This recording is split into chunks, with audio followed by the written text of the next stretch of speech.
Bonjour à tous et bienvenue dans cette nouvelle vidéo dans laquelle nous allons parler du volume de travail d'entraînement pour chaque groupe musculaire et comment réussir à le doser. Alors qu'est-ce que le volume de travail? C'est tout simplement le nombre d'exercices, de séries et de répétitions que vous allez effectuer pour un même muscle lors de votre séance. Il est souvent arrivé de voir en salle des pratiquants qui ont tendance à privilégier la quantité plutôt que la qualité et penser que plus c'est forcément mieux. En effectuant 6, 7 ou même 8 exercices par groupe musculaire, avec un nombre total de séries qui avoisine les 30. Or, il ne faut pas oublier que la musculation reste ni plus ni moins qu'une série de mouvements répétitifs, et si on en abuse, on risque d'user de façon prématurée ses articulations. Et on n'obtiendra pas forcément plus de résultats avec un volume de travail très élevé qu'avec un volume de travail raisonnable. Ça peut être même le contraire qui va se passer. Privilégiez toujours la qualité à la quantité. Sans compter qu'avec un nombre incalculable d'exercices et de séries, vous allez cumuler de la fatigue et donc votre technique d'exécution va se retrouver dégradée. Ce qui peut entraîner une mauvaise sollicitation du groupe musculaire qu'on souhaite viser, ça va être des muscles annexes qui vont prendre le relais, des mauvaises postures, risque de déséquilibre musculaire et aussi risque de blessure. Le travail d'entraînement d'un muscle va dépendre de différents facteurs. Le premier qui est le plus évident est de savoir s'il s'agit d'un grand groupe musculaire ou d'un petit. Donc dans la logique, un grand groupe musculaire peut encaisser plus de volume de travail qu'un petit. Il est aussi composé de plusieurs muscles, donc il faudra le travailler sous différents angles, de manière à pouvoir les solliciter de la façon la plus complète possible. C'est le cas par exemple des grands dorsaux, on va travailler la largeur du muscle avec les tirages verticaux et l'épaisseur avec les tirages horizontaux. Donc déjà la nécessité de faire au minimum 2 exercices. Le second point est de prendre en compte les muscles qui sont déjà sollicités pour le travail de d'autres groupes musculaires. C'est le cas par exemple des triceps lors du travail des pectoraux ou des biceps pour les dorsaux, et même des épaules pour le travail des dorsaux et des pecs.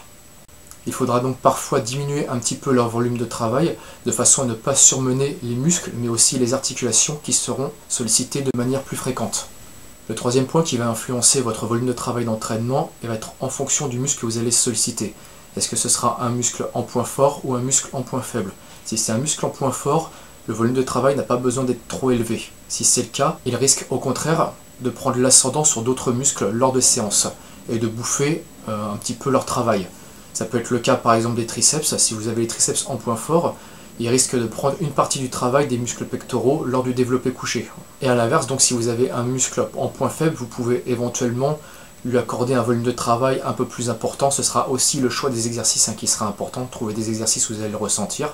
Mais vous pouvez avoir un peu plus de séries, un peu plus de répétitions sur ce même muscle de façon à le faire réagir. Et enfin, en quatrième point, ce qui paraît aussi logique, ce sera en fonction de votre répartition d'entraînement. Vous ne pouvez pas avoir un même volume de travail sur un muscle si vous travaillez en splint, en push-pull leg, en half body ou en full body. Ce qui est normal car plus vous allez travailler de muscles dans votre séance, moins leur volume de travail personnel sera élevé. Sinon vous allez vous retrouver avec des séances de 3 ou 4 heures, ce qui sera pas gérable. Je vais maintenant vous donner les recommandations classiques de volume de travail par groupe musculaire sans tenir compte s'il s'agit d'un point faible ou d'un point fort. Donc, pour un travail en sprint routine, on préconise 12 à 16 séries par groupe musculaire. Ça peut être réparti sur plusieurs exercices bien sûr.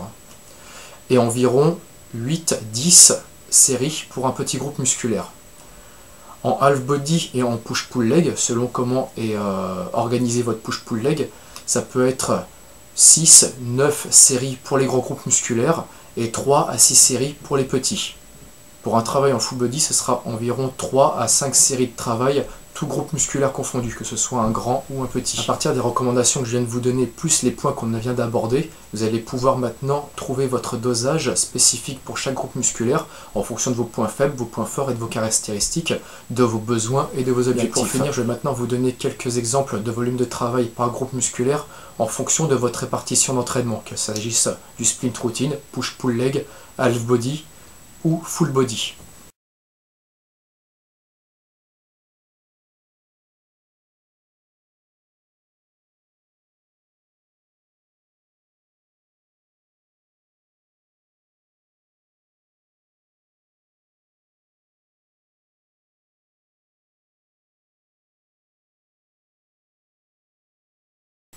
Et voilà, ce sera tout pour cette vidéo. Je vous remercie de l'avoir regardée et vous dis à bientôt.